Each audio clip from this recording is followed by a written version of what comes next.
Hello everyone. आज का ये वाला जो मेरा वीडियो है वो क्लास 10th के बच्चों के लिए है। एंड क्लास 10th में मैंने लाइट चैप्टर यानी ऑप्टिक्स से वीडियोस अपलोड किए हैं। आप प्लेलिस्ट में जाएंगे और आप देखेंगे तो 10th में मैंने आपको रिफ्लेक्शन ऑफ लाइट पूरा एक्सप्लेन किया है along with the numericals। Okay, तो हमारा reflection of light along with the mirror formula I have completed। और आपको मैं ये बात बताना चाहूँगी, जो बच्चे क्लास 10th में पढ़ते हैं उसी का बेस आप बनाते हैं, क्योंकि ये बेस आपको काम आता है 12th में, क्योंकि 12th में optics is having very important role. और ऑप्टिक्स में आपको रिफ्लेक्शन, रिफ्रैक्शन, इनकी बेसिक चीज़ें पता होना चाहिए। तो 10th में आज हम सबसे पहले देखने वाले हैं रिफ्रैक्शन ऑफ लाइट। थोड़ा सा मैं रिकैप करूंगी, क्योंकि लास्ट वीडियो में मैंने आपको दो तरीके के मीडियम के बारे में बता रखा है, that is called rarer and denser. दो तरीके के मीडियम होते हैं, रेयरर एंड डेंसर। रेयरर में हम जानते हैं कि air is a rarer medium, क्योंकि इसकी ऑप्टिकल डेंसिटी कम होती है। And denser is like water and glass, ठीक है, क्योंकि इसकी ऑप्टिकल डेंसिटी ज़्यादा होती है। ठीक है, तो ये ऑप्टिकल डेंसिटी भी हम उस लास्ट वीडियो जिसमें हमने रेयरर डेंसर पढ़ा है वो देख चुके हैं, जहां हमने रिफ्रैक्टिव इंडेक्स म्यू के बारे में जाना है। Refractive index mu, so this already we are knowing it, क्योंकि अगर ये नहीं जानते हैं तो हम रिफ्रैक्शन पढ़ने में हमें प्रॉब्लम होगी। तो रिफ्रैक्शन ऑफ लाइट क्या होता है? जब आपका कोई सरफेस दो मीडियम को डिवाइड कर रहा है और आपकी रे ऑफ लाइट इंसिडेंट होती है उस सरफेस पर, जिसे हम इंसिडेंट लाइट बोलते हैं। जैसे ही उसने मीडियम बदला, मान लीजिए ये मीडियम एयर है और नीचे वाला मीडियम ग्लास है या वाटर है, इसका मतलब रे ऑफ लाइट कहाँ से कहाँ जा रही है? रेयरर से डेंसर की तरफ जा रही है। तो वो अपनी वेलोसिटी चेंज करेगी और लाइट जो है वो अपने पाथ से क्या होगी? हट के मूव करेगी। तो अगर मैं एक यहाँ नॉर्मल ड्रॉ करूँ कि लाइट रे सीधी जानी चाहिए थी, बट सीधी नहीं जाती है, वो थोड़ी सी बेंड हो जाती है। और बेंड भी किस तरफ हो रही है? टूवर्ड्स दी नॉर्मल हो रही है। यानी ये जो बना इंसिडेंट लाइट और नॉर्मल में, उसे हम कहते हैं एंगल ऑफ इंसिडेंस, और जो ये एंगल बन रहा है इसे हम कहते हैं एंगल ऑफ रिफ्रैक्शन। स्पेलिंग पे ध्यान देंगे। तो यहाँ पे एंगल ऑफ इंसिडेंस दिखाई दे रहा है कि एंगल ऑफ रिफ्रैक्शन से ज़्यादा है, इसका मतलब bending is towards the normal. इसे हम इंटरफेस कहते हैं। एक ऐसा बाउंड्री लाइन हम बता रहे हैं इंटरफेस, जहाँ दो मीडियम में डिफरेंस है। अगर यही चीज हम बोलते हैं कि ये ग्लास आपका डेंसर मीडियम है और रेयरर होता, मतलब डेंसर से रेयरर जाते हम, और ये एयर है, तो रे ऑफ लाइट जब सरफेस पर पड़ेगी और हम नॉर्मल ड्रॉ करेंगे तो बेंडिंग जो होगी वो अवे फ्रॉम दी नॉर्मल होगी। इसका मतलब angle of refraction angle of incidence से क्या होगा? ज़्यादा होगा। तो आपने दोनों ही केसेस में देखा कि वेलोसिटी ऑफ लाइट चेंज होती है जब रे ऑफ लाइट इंटरफेस सरफेस पर पड़ती है, तब आप उस फिनोमिना को कहते हैं रिफ्रैक्शन। तो सिंपल वर्ड्स में कैसे डिफाइन करेंगे कि when the ray of light passes from one medium to another, it bends या it changes its path. Straight line तो नहीं जा रही ना, it bending phenomena of light when it move from one medium to another is called refraction of light। बच्चे मैं हमेशा आपको बोलती आ रही हूँ, right in your own words, अपने मन से लिखने की आदत डालिए, don't try to mug up.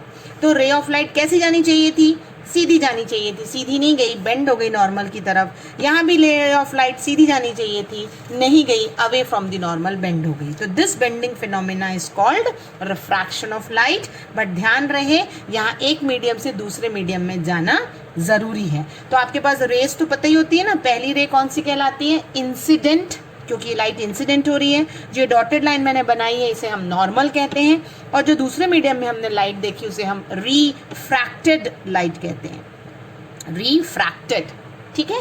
ये नॉर्मल रेज ऑफ लाइट है, और आई और आर भी आपको क्लियर हो गया कहाँ कहाँ बनता है। तो आप एक रिफ्रैक्शन पे छोटा सा ब्रीफ नोट्स बना सकते हैं कि what do you mean by refraction of light. अब हम देखेंगे कि what are the laws of refraction. जो बच्चे 10th में बेस अच्छा रखते हैं उनको 12th में इजी पड़ता है, तो प्लीज़ क्लियर करिए कंसेप्ट, है ना। अब आपने कहा कि लॉ ऑफ रिफ्रैक्शन में हमारे पास जो तीन रेज होती हैं, कौन कौन सी तीन रे हैं? एक रे है हमारी इंसिडेंट रे, इंसिडेंट लाइट, दूसरी है हमारी नॉर्मल रे या नॉर्मल जो हम ड्रॉ करते हैं, और तीसरी है हमारी रिफ्रैक्टेड लाइट या रे। ये तीनों जो होती हैं, incident, normal and refracted, they lie on the same plane. ये हमारा जो था लॉ ऑफ रिफ्लेक्शन भी कहता था, रिफ्लेक्शन, जब हमने लॉज ऑफ रिफ्लेक्शन देखा है लास्ट वीडियो में। सिमिलरली द सेकेंड लॉ क्या कहता है, this is the first law. Second law कहता है कि ratio of sine of angle, sine एक ट्रिग्नोमेट्रिक फंक्शन है, SINE, तो ratio of sine of angle of your incidence, incidence का मतलब I, and the sine of angle that is refraction R, यानी sin I by sin R should be a constant। अब ये जो constant होता है एक पेयर ऑफ मीडिया, देखिए ग्लास एंड एयर, एक मीडियम का उन्होंने पेयर बनाया, या फिर आप कह सकते हैं वाटर एंड ग्लास, या कह सकते हैं वाटर एंड एयर। तो पेयर ऑफ मीडिया के लिए वो कांस्टेंट होना चाहिए, जिसे हम डिनोट करते हैं म्यू से, and mu is nothing but sine I by sine R, जहां हमें म्यू कहलाता है refractive index for the material. क्या कहलाता है? Refractive index. अब हम देखेंगे कि रिफ्रैक्टिव इंडेक्स क्या होता है और हमारे लॉ में रिफ्रैक्टिव इंडेक्स का क्या फॉर्मूला निकलेगा, ठीक है। उसके बाद देखेंगे कि why there is a refraction of light. So this is very important, इस पे पहले आप नोट्स बनाएंगे। जो मैंने आपसे टर्म कहा कि रिफ्रैक्टिव इंडेक्स, उसे हम एब्सोल्यूट रिफ्रैक्टिव इंडेक्स भी कहते हैं, जो कहलाता है म्यू। अब आपने कहा रिफ्रैक्शन होता क्यों है? रिफ्रैक्शन इसलिए होता है कि लाइट सीधी नहीं जाती है, जब एक मीडियम से दूसरे मीडियम में जा रही है तो वो अपनी पाथ चेंज कर रही है, यानी speed of light is changing, correct. तो अमाउंट जिससे आपकी चेंज पता चल रही है स्पीड ऑफ लाइट की, the amount of the change, okay, amount of the change किसका? In the speed of light is a property which is measured by refractive index mu। तो ये एक प्रॉपर्टी है मीडियम की, जिससे आप ये चेंज पता कर सकते हैं। और रिफ्रैक्टिव इंडेक्स का अगर हम यही डेफिनेशन कहें कि it is the amount of the change which measure the speed of the light of a medium, then mu is nothing but what? Speed of light, speed of light in vacuum, vacuum कह सकते हैं या air कह सकते हैं। Speed of light जो vacuum में है, जो एयर में है, whole divided by speed of light in your medium, जिस मीडियम में भी आपने उसको भेजा है, ठीक है। तो हम म्यू का फॉर्मूला जो होते हैं C/V बताते हैं, जहां C वेलोसिटी ऑफ लाइट है, जिसकी वैल्यू फिक्स है। C is 3 × 10⁸ metre per second. This is the velocity of light, you know it. तो आपका जो रिफ्रैक्टिव इंडेक्स होता है ये म्यू भी हो सकता है और किसी किसी बुक में एन भी किया गया है denote, so don't get confused. अगर आप स्मॉल एन भी कर रहे हैं तो वो भी रिफ्रैक्टिव इंडेक्स बताता है। म्यू करने से क्या फायदा होता है कि 12th तक आप म्यू रिफ्रैक्टिव इंडेक्स पढ़ लेते हैं, याद हो जाता है आपको, नहीं तो 10th में एन करना पड़ेगा, 12th में म्यू करना पड़ेगा, so there is a confusion. तो C/V हो गया इसका फॉर्मूला। तो अभी हमने बताया कि लॉ कहता है कि mu is equal to sin I by sin R and that is nothing but C/V। तो देखिए हमें एक और नया फॉर्मूला मिल गया, तो हम इसे इक्वेट कर सकते हैं कि mu is sin I by sin R या C/V। अब ये हमारा कहलाया एब्सोल्यूट रिफ्रैक्टिव इंडेक्स। देखिए मैंने हेडिंग भी दी थी एब्सोल्यूट, बट एक रिलेटिव वर्ड भी आता है। रिलेटिव रिफ्रैक्टिव इंडेक्स क्या होगा? देखिए रिलेटिव का मतलब क्या होता है? जब आप एक का दूसरे की तरफ कंपैरिजन या रिलेशनशिप देखें। रिलेटिव किसको कहते हैं हम? चाचा, मामा, काका जो रिलेटिव होते हैं, जैसे मामा कहा तो वो माँ के कारण हुए ना, मामा माँ के भाई हुए। तो वैसे ही रिलेटिव जो होता है एक मीडियम का विथ रिस्पेक्ट टू अनदर, है ना। चाचा तो brother with respect to your father, father के रिस्पेक्ट में वो ब्रदर है तो ही इज योर अंकल और चाचा। सो रिलेटिव वर्ड वहीं से रिलेट करिए आप कि रिलेटिव का मतलब ही होगा कि विथ रिस्पेक्ट टू सम, है ना। तो मान लीजिए मैंने कहा कि you are having a relative refractive index you have to find of medium 2 with respect to 1, medium 2 with respect to 1। इस बात को ध्यान रखिएगा हमेशा, तब उसे हम रिलेटिव रिफ्रैक्टिव इंडेक्स बोलेंगे। और लाइट ऑफ राइट कहाँ से कहाँ जाएगी? 1 से 2 में जाएगी। क्या रेयरर है, क्या डेंसर है, मुझे फिलहाल कुछ नहीं पता है।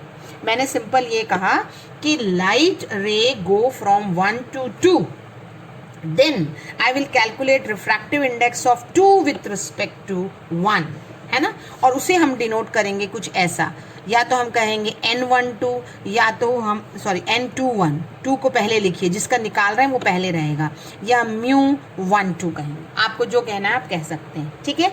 लेकिन ध्यान रहे लाइट रे कहाँ से कहाँ जा रही है, 1 से 2 जा रही है, हम निकाल रहे हैं relative refractive index of 2 with respect to 1, तो 2 1 ये फॉर्मूला क्या आएगा, n21 क्या आएगा, this will be speed of light in 1 by speed of light in medium 2, ये रेशियो रहेगा, ठीक है। तो इसका मतलब n21 क्या निकला, v1 by v2, velocity in the first medium by velocity in the second medium, correct. इस बात को आपको ध्यान रखना है। और अगर मैं इसको क्या करूं कि स्पीड ऑफ लाइट से जो है इक्वेशन को डिवाइड और मल्टीप्लाई कर दूं, मान लीजिए दोनों तरफ, तो c bye v1 c by v2 हो सकता है ना, मतलब मैं कैसे ऐसा लिख सकती हूँ कि c by v2 is into v1 by c, can I write in this way, मैंने c को डिवाइड और मल्टीप्लाई कर दिया, ठीक है। तो c बाय v2 क्या होगा, velocity of light by the velocity of light in medium, जिसे हमने ऑलरेडी रिफ्रैक्टिव इंडेक्स बताया, तो ये सेकेंड का होगा ना, दिस इज μ2 हो गया। और ये क्या हुआ, रेसिप्रोकल है, रेसिप्रोकल का मतलब उल्टा है, जस्ट अपोजिट है, तो किसका अपोजिट है, velocity of light velocity of light in vacuum by velocity of light in the medium, ये रेसिप्रोकल फॉर्म में है किसका, μ1 के। तो इसे मैं क्या लिख सकती हूँ, I can write it, this is μ2 and this is 1 by μ1, कह सकती हूँ ना। तो हमें एक नया फॉर्मूला क्या मिल गया कि μ21 कुछ नहीं होता बट होता है μ2 बाय μ1। देखिए ये 10th में ही अगर आपका बहुत अच्छा कंसेप्ट है तो आप इसको 12th तक यूज करेंगे। μ2 यानी रिफ्रैक्टिव इंडेक्स उसका है जहाँ पे आपकी रे ऑफ लाइट गई है, डिवाइड किससे हो रहा है, जहाँ से रे ऑफ लाइट आई है। ऑलवेज कीप इन माइंड, अगर मैं इसे जस्ट उल्टा कह देती कि रे of light is moving from 2 to 1, 2 to 1 में आप इसको तुरंत कर देते, क्या कर देते, 1 2 as μ1 by μ2, correct. Refractive index का रेशियो बदल जाता। अब इसी फॉर्मूले में हमें एक और नया टर्म मिल गया, refractive index is sin i by sin r, c by v, और अब हम इसे ये भी कह सकते हैं कि relative refractive index 21 is μ2 by μ1, correct, and that is nothing but sin i by sin r। जैसे मैंने पहले ही कहा बच्चे, ये आप इसको 12th तक यूज करेंगे तो बहुत क्लैरिटी से चीज़ों को समझिए। आई थिंक आपको absolute and relative refractive index clear हुआ होगा। आप इसका नोट फ्रेम करिए और जब मेरा नेक्स्ट वीडियो आएगा तो उसमें मैं आपको बताऊंगी कि what is the cause of refraction and रे ऑफ लाइट टूवर्ड्स या अवे क्यों मूव होती है। Thank you.